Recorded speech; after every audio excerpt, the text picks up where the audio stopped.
Bonjour à toutes et à tous, on va commencer cette revue de presse en France. Hier soir, Lille et Toulouse se sont livrés une belle bataille, mais ce sont les nordistes qui se sont imposés sur le score de 2-1. Les Lillois ont surtout pu compter sur Adam Ounas, c'est le maillon fort des Dogs pour le Figaro Sport qui livre ses tops et flops ce dimanche. Il faut dire que l'Algérien a marqué un but sublime, une très belle volée du gauche comme le souligne l'équipe qui le met en image. Et en Alsace, on continue à grincer des dents car le Racing Club Strasbourg a une nouvelle fois été battu. Les Montpelliérains ont pris le dessus sur les Strasbourgeois 2-1, c'est cruel pour le Racing, titre les dernières nouvelles d'Alsace. Enfin, ce qui fait les gros titres, c'est surtout le choc du soir. L'Olympique Lyonnais reçoit le Paris Saint-Germain. Comme on peut le lire sur la première page de l'équipe ce matin, les Lyonnais doivent absolument gagner, sinon ça va être compliqué d'aller chercher une place européenne en fin de saison. D'ailleurs, le quotidien a subtilement mis en avant un Lacazette inquiet face à un Neymar moqueur pour bien souligner que le PSG est confiant pour ce soir, pas l'OL. Surtout Peter Bosz, comme l'écrit le Parisien, le coach lyonnais pourrait perdre son poste les prochaines semaines. Il n'a remporté qu'un match sur 2 à la tête de Lyon. Maintenant, on va longtemps feuilleter les tabloïds anglais ce matin. Il faut dire que les journalistes du pays ont longuement attendu le retour de la Première Ligue. Du coup, ils font couler beaucoup d'encre. Et l'homme qui les a le plus marqués hier, c'est Heung-min Son. Ça fait un moment que le Sud-Coréen est critiqué pour son manque d'efficacité devant le but.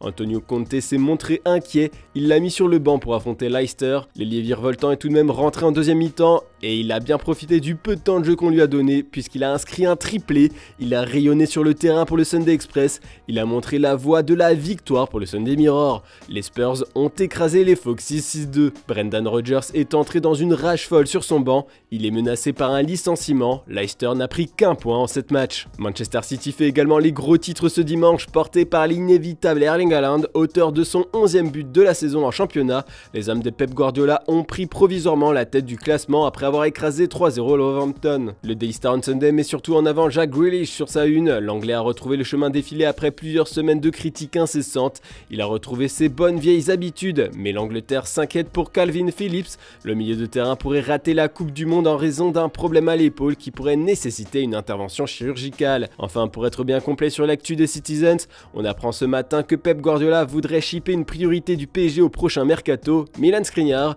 Malgré le recrutement d'Akanji, le coach espagnol veut toujours un renfort en défense et il aurait jeté son dévolu sur le Slovaque selon The Sun. Une concurrence qui ne devrait pas plaire au PSG qui n'a pas réussi à l'enrôler après plusieurs semaines de négociations. On va parler de nouveau de Tottenham, enfin surtout d'Harry Kane, car les médias sont émus par ses dernières déclarations. Le capitaine des Free Lions a rendu un hommage personnel à la défunte reine Elisabeth II. C'est vraiment remarquable de représenter le pays comme la reine l'a fait pendant tant d'années de sa vie, c'est une véritable inspiration pour moi, a déclaré la star anglaise. D'ailleurs, le Daily Mail nous partage ce matin quelques clichés du buteur des Spurs avec sa famille. Ils se sont rendus au palais de Buckingham Palace pour y déposer des fleurs.